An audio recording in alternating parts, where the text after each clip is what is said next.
crazy snow and ice storms, monster hurricanes, extreme heat and fire, golf ball sized hail, torrential downpours, a metal roof can be an amazing shield against the worst of Mother Nature, but you gotta get the details right. Whether you're building in the north or the south, I've got some really smart details for you that you don't want to miss on your next metal roofing job. Today's video is sponsored by the Metal Roofing Alliance. Let's get going.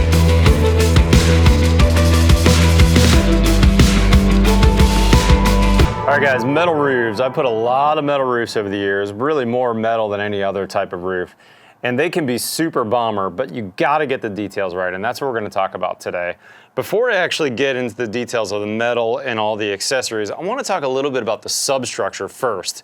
What's beneath the metal makes a difference because your metal is attached to that, and if that is not gonna carry the loads based on what's happening with that weather event, you're not gonna have a lasting and a roof that's gonna be there after a big storm. So, first off, let's talk about the sheathing and what's below that, the structure. So your rafters and your trusses, whichever one your house is built with, we wanna make sure we've got a solid connection to your framing below. Hurricane ties, which is basically a metal strap with Tico nails that gets nailed into the top plate and nailed into the side of the rafter, are what's normally used. In a lot of jurisdictions where I've worked over the years, they're required every other bay, meaning every other rafter. On my house that I just finished recently, that I was up on the roof on a minute ago, we actually use them in every single bay because they're not that expensive and it's just a little bit of labor. And speaking of labor, if you want to reduce that labor or do this yourself for the house under construction, I'd highly recommend you check out the Fasten Master timber lock screws. They make a 6-inch timber lock screw that can be used as a rafter tail or truss to top plate connection screw.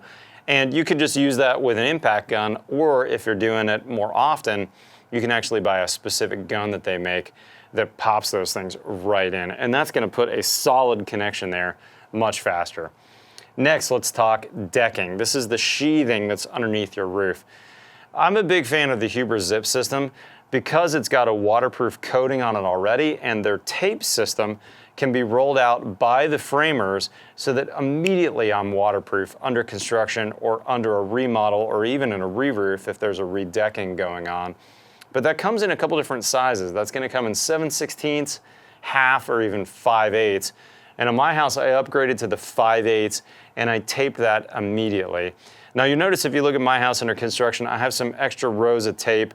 That's only because I have a dual layer system with some insulation underneath. Check out my other videos if you want to see how I built that. But thicker roof decking means that we've got more meat for whatever screws or anchors for the metal roof to actually bite into. So I like to go a little thicker on that. Okay, next up, underlayment. This is on top of your sheathing before your metal roof goes on. A lot of different options out there, and I see a lot of metal roofs go on with just some standard tar paper. I think that's a mistake. We want to upgrade our underlayment to make sure that's as bomber and is going to last as long as our metal roof. And remember, our metal roof might get 5 decades or more of service on our house, so we want a really long-lasting underlayment. If you're in the north, you're worried about ice dams and possible ice getting underneath that metal, backing up underneath your gutters. So you need, at a minimum, in most places where it's cold and snowy, a 3-foot roll of ice and water shield from your gutter, basically, up your eaves, up the first 3 feet of the roof. You also want to have that in all your valleys. But again, I'd advocate going to the next step and actually going peel and stick everywhere on the roof. Now, if you're using Zip System sheathing, they have their own peel and stick actually you can use as well, which will get you a 5-year leak-free warranty. But I've used a lot of shark skin underlayment over the years. They have an acrylic adhesive, which is really good for the high temperatures that I experience down here in Texas. If you're in the north, that's not gonna be as big of a deal for you, so an asphaltic-based peel and stick, no problem for you guys. Next up, let's talk fasteners for your metal roof.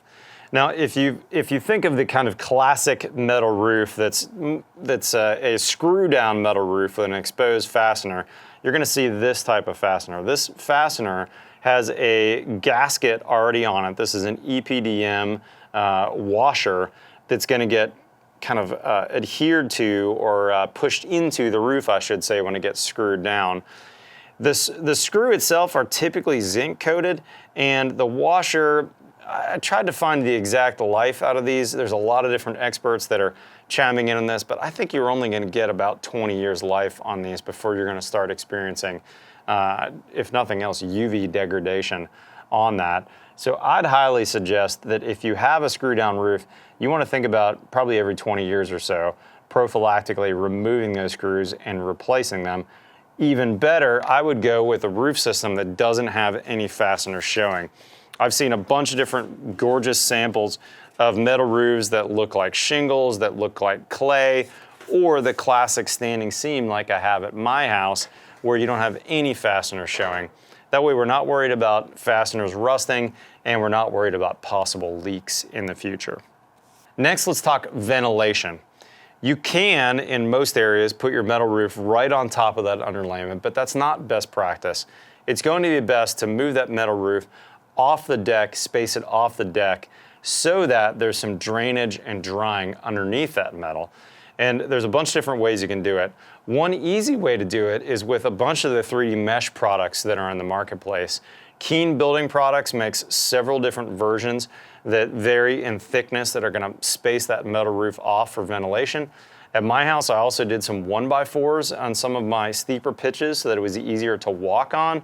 But however you do it, this is really best practice because you can see some condensation forming underneath that metal roof certain times of the year, even more so in the south where it's more hot and humid.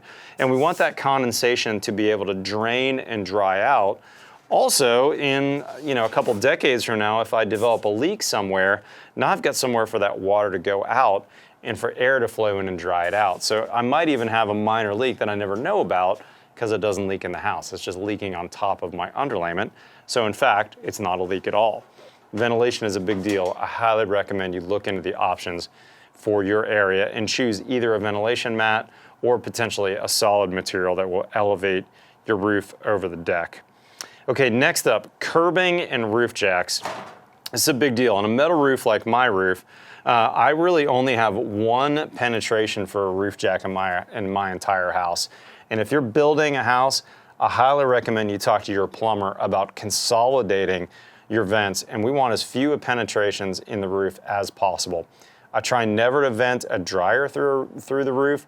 I want to never vent fart fans in the bathrooms to the roof. The only thing I want sticking out of that roof potentially is a couple of plumbing vents, and usually that's like a 2-inch PVC pipe.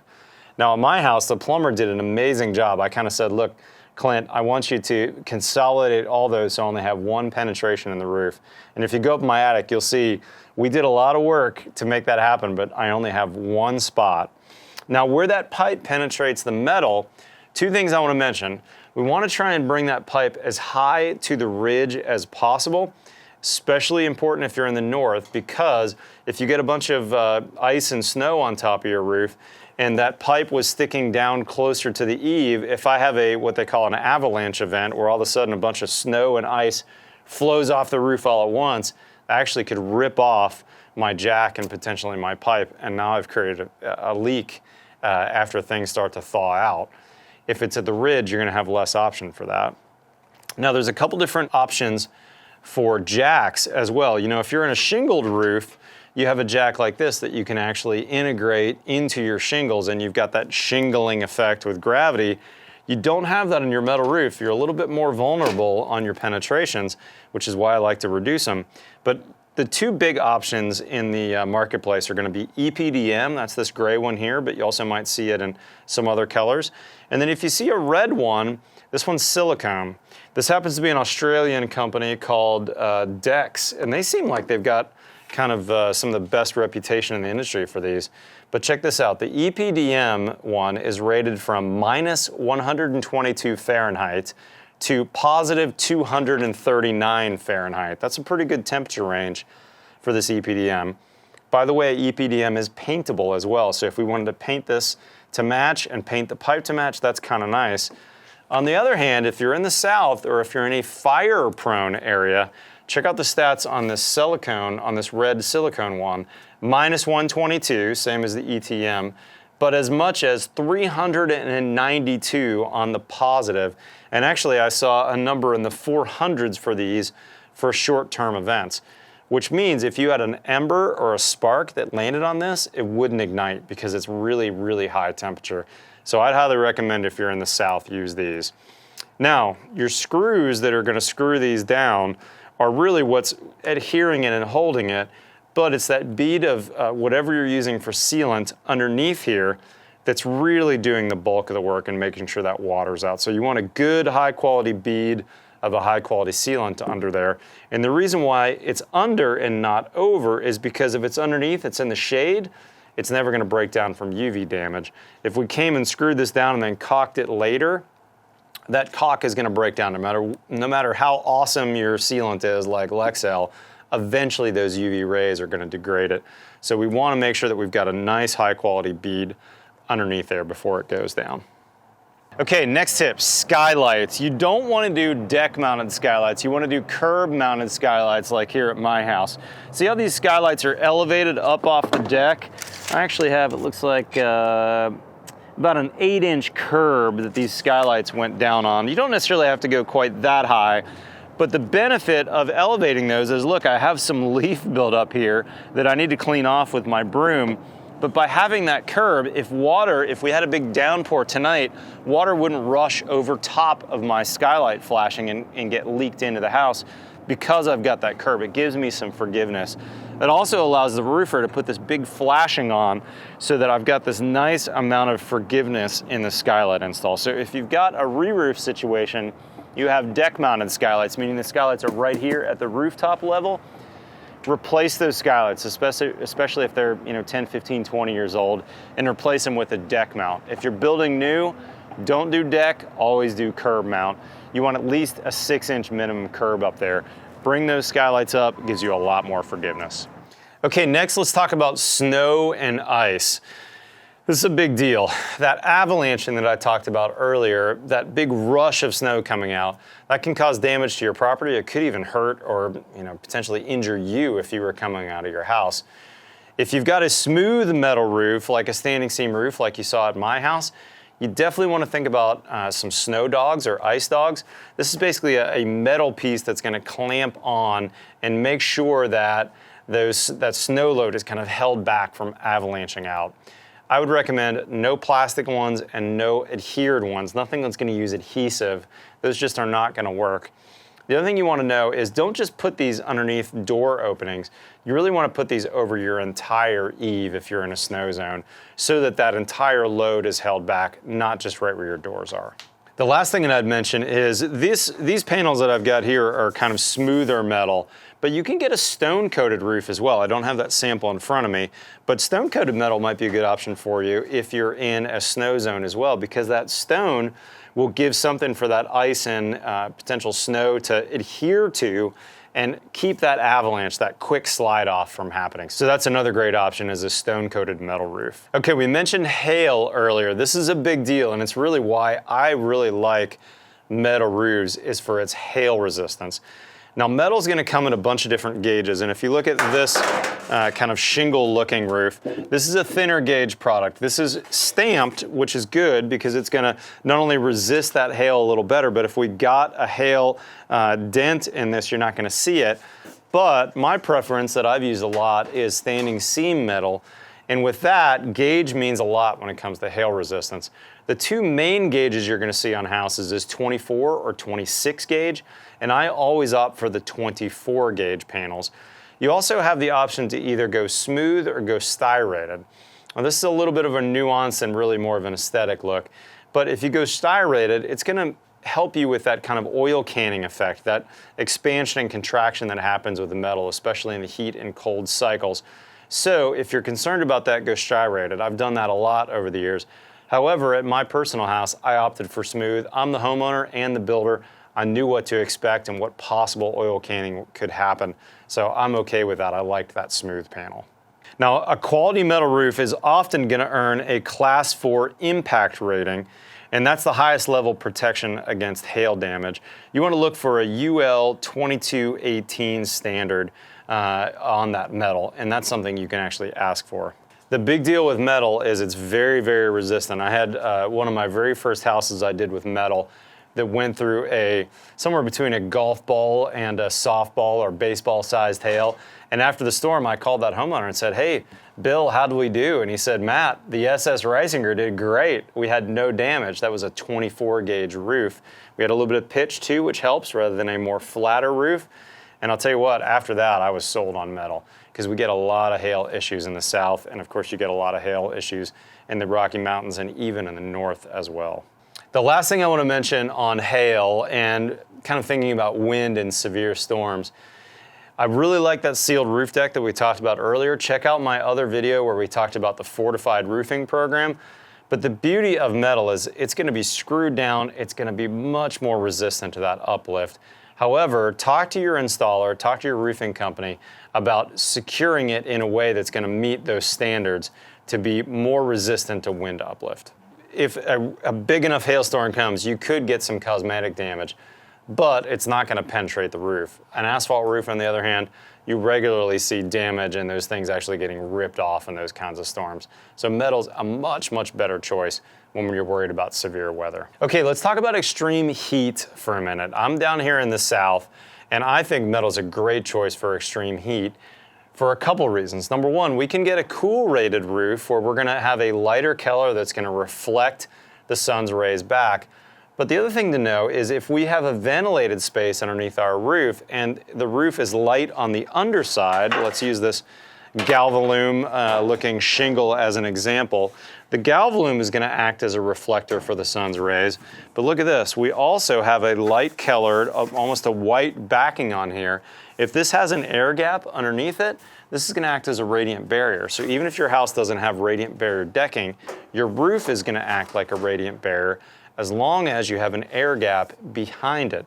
So that's another big benefit of using metal in the south or in an area that gets a lot of heat. All right, let's talk about wildfires. We mentioned that when we were talking about these roof jacks. Metal is not ignitable, so this is a great option, but if you are in a wildfire-prone area, look for a Class A rating for fire resistance. You know, the people that have wood roofs or shingle roofs, they are really vulnerable for those embers to fall on that roof and cause an ignition, and metal's going to resist that. So metal's a great choice for a fire-prone area. Okay, let's talk about hot, humid, and coastal areas. These are areas that get a lot of moss and a lot of algae growth in their roofs, and metal is much more naturally resistant to that. But like you saw in my house, if you have leaves or other organics that build up there, they can get nasty. You are going to want to make sure those are cleaned off, and the fewer places where those can collect, the better off. But the beauty of metal is it's relatively easy to clean. Even with just a hose from the ground, you can hose it off. But if you need to, you could use something like a diluted car wash or a diluted lightweight kitchen soap added to that water so that you can really clean off that roof.